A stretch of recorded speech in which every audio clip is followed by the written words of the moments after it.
চাকরি পেয়েছেন, চোখটা দেওয়া কারো, এই জ্যোতি দেওয়া কার? আল্লাহ।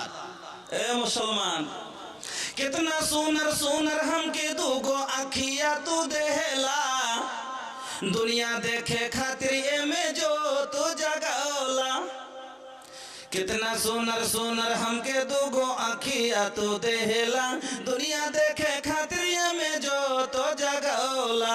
हम पे तो हर नियामत हजार, हम पे तो हर नियामत हजार, कैसे अदा करी हम शुक्र तोहार।